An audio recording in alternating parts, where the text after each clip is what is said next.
And now it is time for the You and I Polar Opposites opening and ending reaction. Let's go! I was mainly just fawning over the song, but the visuals of this OP are so good. Like, okay, let's just break it down for a second here. First of all, we had that where this part I don't really get what this is. It's kind of like one of those film rolls, I guess, and we can see Suzuki running over here, if you will, and then obviously you and I Polar Opposites. And then her taking a bunch of photos with her friends. I don't know what this is supposed to mean. Like, this is a. I guess this is like a tea. What is this supposed to be? Oh, this is supposed to be a character. This is. I remember there's a Chinese character that kind of looks like this as well. Maybe it's supposed to be that. I don't know what this is supposed to be. Like, I don't know what that this is supposed to be. It's not probably not a character. Also, I don't know why he's holding a baseball bat like that, and why he's holding a basketball at the same time or whatever. Tairazuma, goated shit. Then, oh, these two, Nishi and... I really don't get what it's supposed to represent though, because like, Nishi, why is she holding a bucket and a... Maybe it's not supposed to represent anything, I don't know. Then after that... What the hell are they doing? Taira! Bro, Taira! Are you okay down there? He's getting crushed by both of them. And then this fucking bald dude's just laughing. Maybe it is supposed to be characters. But I don't know these characters at all. As in like, kanji, sorry. I call them characters because they're Chinese. What is Suzuki doing? I'm a bird! Whee! And then Tanya just... What are these? I honestly don't get it. And then you put them together, you get... Does this mean anything? Does this mean anything? No way. There's no...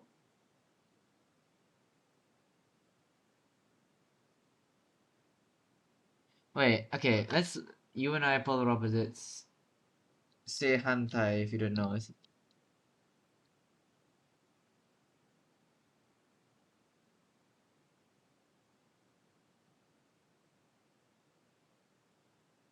Oh, wait a minute. They actually were cooking with this one a little bit. Okay, wait. Let me just look at this. Look at this image. I don't know how I'm gonna pull it up. Fuck. Okay, well, let's just open this. Zoom in. Zoom in! Ah. Alright, there. So, you see this. Okay. You can see the characters kind of line up here. Like, you can see this one. This one kind of works. Then this is two. Ah, wait. This needs some work. Then this one, very nice job there. I don't think you should have let her do this solo. And then this one, I mean, it's a difficult character and she tried, I guess. That's actually really cool that they kind of like, that's actually really cool to me that they made made the kanji that represents all of the kanji in the title into the photos and then arranged it like that. That's actually really creative of them. Oh wait, nah, whatever. And then obviously the title, and then we get all these characters: Suzuki, Tani, and the fucking this cat, bro. That cat's crazy. Voiced by Tada, by the way. Then this girl, I forgot her name. I'm sorry, I just don't remember. This one, the fucking carefree one, the airhead, love her too. Yamada. I don't think the outfits have any significance. I don't think so.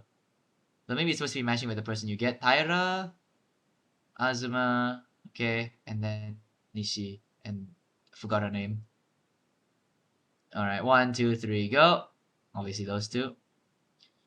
Then this is just kind of like a mural and we see them in the spotlight.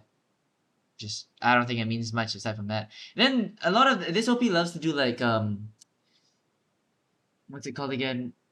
Visual, like, illusion, optical illusions, if you will. And it does with this and also the Lego stairs that we're gonna see later. I like that about the OP and I like just how inventive it is. We saw the photographs earlier, now we see this. And it's like, oh, sad with the Lego bricks. They use Lego a lot on this actually. And then, yay.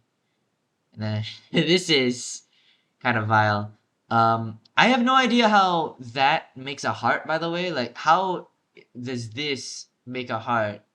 Like, that shape does not, whatever. But Suzuki does turn into this shape quite a bit. Like, she thinks it's fucking Bocchi and Takopi at the exact same time, but whatever. And then this part is like flipping between. Oh, so you're flipping between both of their hands. So this one's one of them is Tani's hand, the other one is Suzuki's hand. This is Suzuki's. This is Tani's.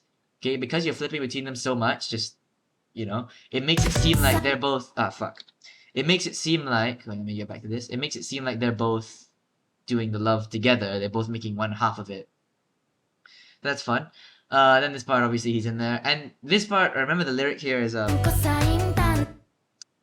fucking sine, cosine, tangent, which that's the only lyric I actually understand because it's fucking sine, cosine, and tangent. And then I think it says the theta of my heart is getting bigger or something like that. It's just fucking math jokes and just randomly putting the fucking trigonometric functions in there. And obviously, because we're talking about trigonometric functions, he's blocky because math and computer science and shit. That does not look like Yamada, by the way. And then after that, just this. Oh, it's written here on the glass, but then she reflects it onto her mirror. Ah, that's very creative. And then the node, yes, okay. That's very fun. That's very nice. Then this one as well. It's kind of like what we saw with the hearts earlier, except this time we actually get to see some of the circuitry as well. And it's instead of being with the hands, it's just their faces. It's very interesting. We get to see all the motors and shit.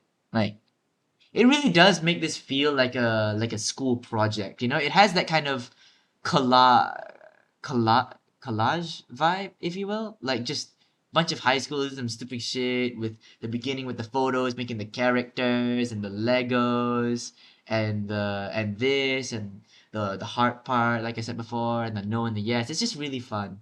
And also, another thing about the no and the yes here is that once again made of Lego bricks. They use them a lot in this. Oh, and then obviously we have Tyra. So this is interesting because we see this animal here. This is usually Suzuki's animal, and Tyra's kind of protected. Like, it's weird because he's being shielded from the rain. He's using it as an umbrella, like the thing that Suzuki becomes, which is that cute little Takopi looking thing. He's kind of using that as an umbrella, which I find rather interesting. I don't really know what it means though, because like Tyra,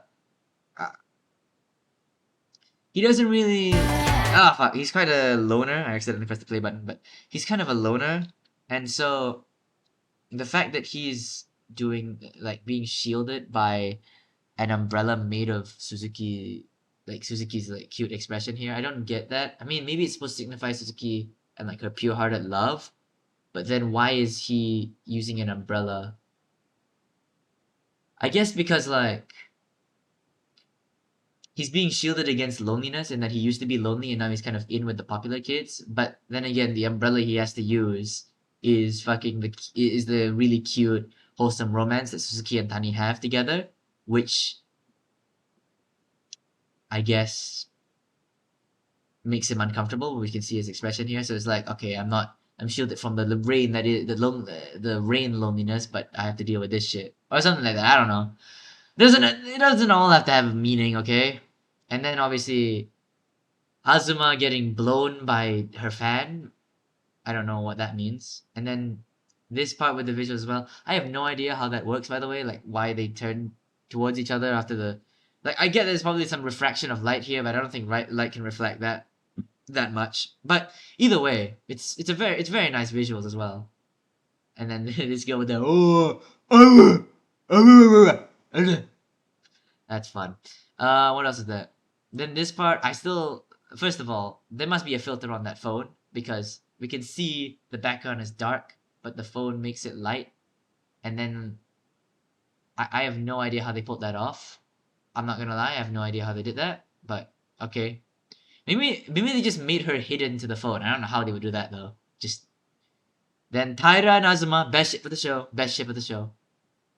And I feel like they just this is just the title of the show again. Like they just putting the title of the show in different ways throughout this entire OP. And here, like I said before, with the optical illusions, the impossible staircase here, well, not really the Impossible Staircase, but a similar looking one. Again, Lego bricks, and it's like I don't really get what this is supposed to symbolize. I guess it's like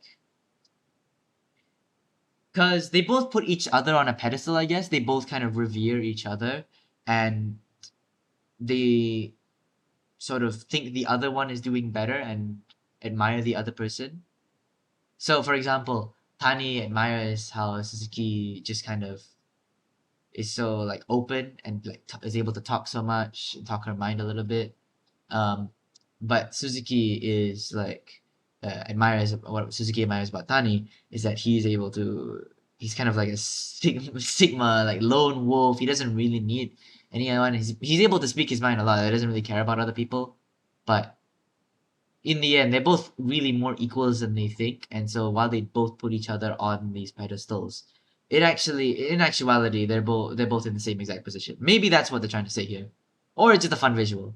And then this part, uh, Suzuki's face is ridiculous. It's just okay, and then the running, it's very nice, and then becomes like a film overall, more of that like classroom project vibe.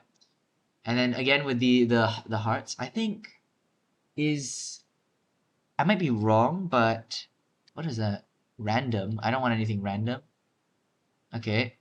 Yeah, we get that again. And then in the chorus, Megane wa hazushite sa. And it's like, I guess it just goes to show that this is just the show and that class, the previous parts of the opening that we were looking at before were kind of the class project and the show that they are showing to the audience that is us and the fucking NPCs over here and all the characters here. And it just seems like like a very this is a very funny shot. It just seems like just a montage and a collage of shit that these high schoolers just wanted to add into a fun little video, like fun little music video. And I feel like the interpretation is that they're just kind of showing it to people, and then people are really liking it, obviously, because you can see, that. Um, and then Tani and Suzuki alone, obviously, because they are the main duo, and that's why everyone loves them. And this is the title of the show once again. You and I, polar opposites. The Yeti. Probably, if I could read the Japanese, maybe these messages could mean something, but thus far I can't really read the Japanese, so sorry about that. But I think that's mostly everything in terms of the rom. I mean, there's also something with Tani's expression here, like of shock and shit.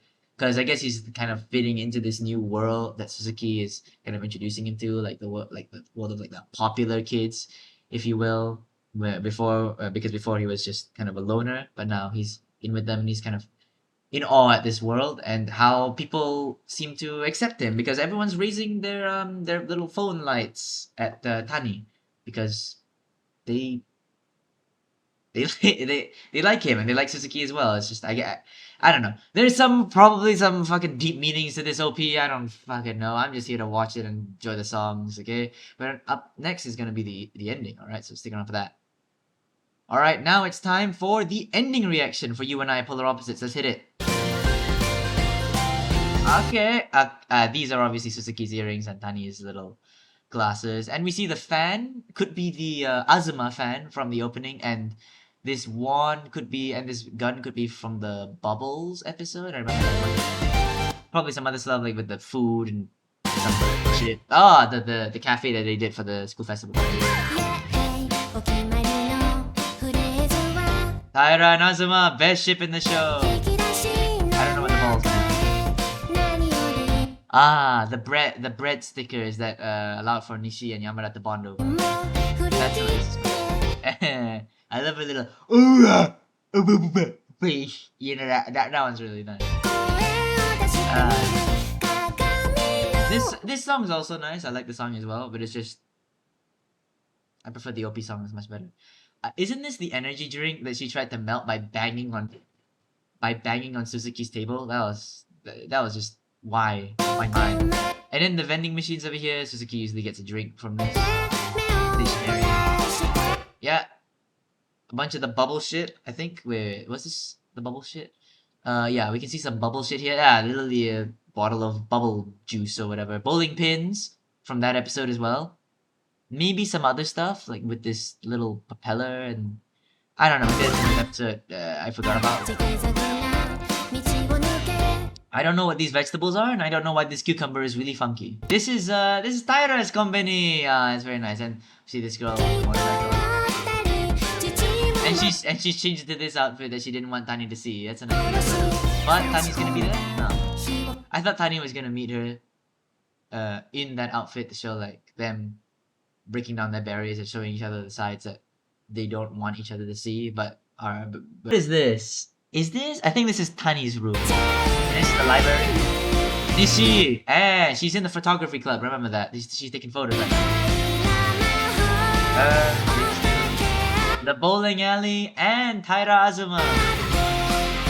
Well, the bowling alley does have a lot to do with Taira and Azuma, and like that episode with the bowling and meeting running into the middle school friends. That has a lot to do with the development in the relationship. In fact, I think it's like the catalyst for the start of the relationship, so it is very important. And then this gadget here, I mean, it's such a like couch potato kind of gadget, but I mean, it's cool. That makeup, the fucking Taira cat.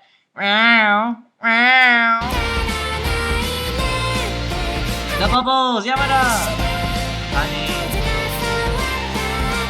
Maybe the existence of like all the makeup and everything is supposed to symbolize something, and how like I don't know, like Suzuki just kind of struts along, ignoring all of that because she wants to pursue her love. I don't know. She's the guy.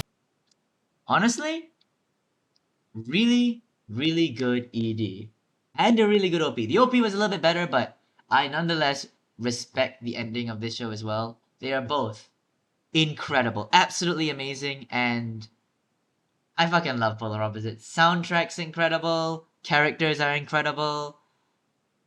It's funny, it's fun, just mwah. Chef's kiss. This is everything that freaking Flower needed to be. But that's a conversation that I don't think we're ready to have just yet. But yeah, it's a nice, very nice ED and OP.